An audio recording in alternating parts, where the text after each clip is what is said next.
Hi friends, welcome back to my channel. ಈ ಒಂದು ವಿಡಿಯೋದಲ್ಲಿ ನಾನಿವತ್ತು ಪನ್ನೀರ್ ಮಟರ್ ಮಸಾಲಾನ ಮಾಡ್ತಾ ಇದ್ದೀನಿ. ಈ ಒಂದು ರೆಸಿಪಿ ಬಂದು ರೊಟ್ಟಿಗೆ, ಚಪಾತಿಗೆ, ಅನ್ನಕ್ಕೆ ಹಾಗೆ ಪೂರಿಗೆ ಬೆಸ್ಟ್ ಕಾಂಬಿನೇಷನ್ ಅಂತಾನೆ ಹೇಳ್ಬೋದು. ಬನ್ನಿ ಈಗ ಫಟಾಫಟ್ ಅಂತ ಕ್ವಿಕ್ ಆಗಿ ಯಾವ ರೀತಿಯಲ್ಲಿ ಮಾಡ್ಬೋದು ಅನ್ನೋದನ್ನ ಈ ಒಂದು ವಿಡಿಯೋದಲ್ಲಿ ತೋರಿಸ್ಕೊಡ್ತೀನಿ. ಫಸ್ಟಿಗೆ ನಾನಿಲ್ಲಿ ಒಂದು ಫ್ರೈಯಿಂಗ್ ಪ್ಯಾನ್ಗೆ ಒಂದು 2 ಸ್ಪೂನ್ ಆಗೋಷ್ಟು ಎಣ್ಣೆನ ಹಾಕೊಂಡು, ಎಣ್ಣೆ ಬಿಸಿ ಆದ ನಂತರ ಉದ್ದುದಕ್ಕೆ ಹೆಚ್ಚಿದಂತಹ 2 ಈರುಳ್ಳಿನ ಹಾಕೊಂಡು ಚೆನ್ನಾಗಿ ಎಣ್ಣೆಲಿ ಫ್ರೈನ ಮಾಡ್ಕೋತೀನಿ. ನೋಡ್ತಾ ಇರ್ಬೋದು, ಈಗ ಚೆನ್ನಾಗಿ ಈರುಳ್ಳಿ ಫ್ರೈ ಆಗಿದೆ. ಇದಕ್ಕೆ 1 ಇಂಚ್ ಆಗೋಷ್ಟು ಶುಂಠಿನ ಕಟ್ ಮಾಡ್ಕೊಂಡು ಸೇರಿಸ್ಕೊಂಡಿದ್ದೀನಿ.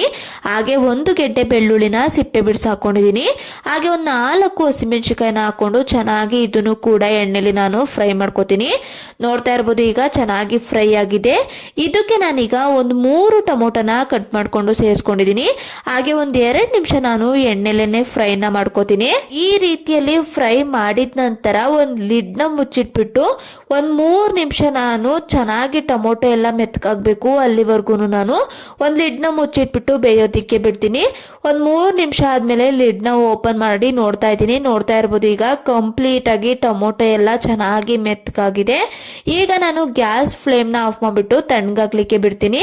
ತಣ್ಣಗೆ ಆದ ನಂತರ ಒಂದು ಮಿಕ್ಸಿ ಜಾರ್ಗೆ ಹಾಕೊಂಡು ಒಂದು ಸ್ವಲ್ಪ ನೀರನ್ನ ಹಾಕೊಂಡು ನುಣ್ಣಗೆ ರುಬ್ಕೊಂಡ್ಬರ್ತೀನಿ. ನೋಡ್ತಾ ಇರ್ಬೋದು, ಈಗ ಮಸಾಲಾನ ಈ ರೀತಿಯಲ್ಲಿ ರುಬ್ಕೊಂಡಿದ್ದೀನಿ. ಇದನ್ನ ಈಗ ಸೈಡಿಗೆ ಎತ್ತಿಟ್ಕೋತೀನಿ.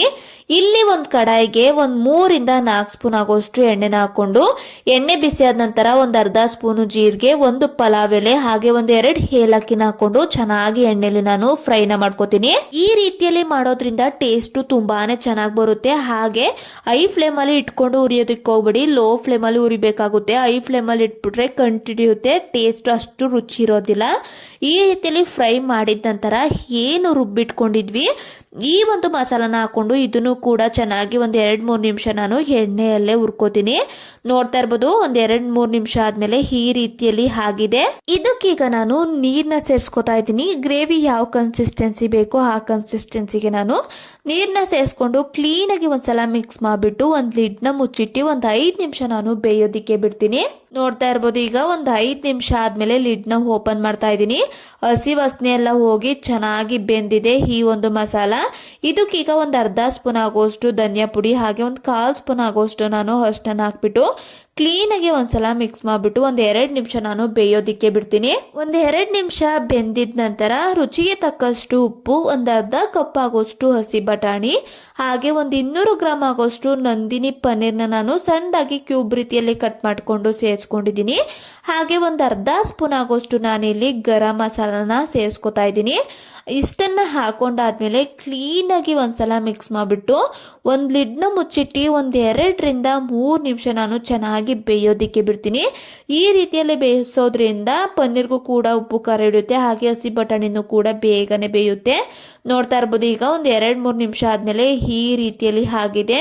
ತುಂಬಾನೇ ಸೂಪರ್ ಟೇಸ್ಟಿ ಆದಂತಹ ಪನ್ನೀರ್ ಮಟರ್ ಮಸಾಲ ಈಸಿಯಾಗಿ ಮನೆಯಲ್ಲೇ ಯಾವ ರೀತಿಯಲ್ಲಿ ಮಾಡ್ಕೋಬಹುದು ಅನ್ನೋದನ್ನ ಈ ಒಂದು ವಿಡಿಯೋದಲ್ಲಿ ನಾನು ತೋರಿಸ್ಕೊಟ್ಟಿದ್ದೀನಿ. ಐ ಹೋಪ್ ಈ ಒಂದು ವಿಡಿಯೋ ನಿಮ್ಗೆ ಇಷ್ಟ ಆಗಿದೆ ಅನ್ಕೋತೀನಿ. ಇಷ್ಟ ಆದರೆ ಪ್ಲೀಸ್ ಲೈಕ್ ಮಾಡಿ.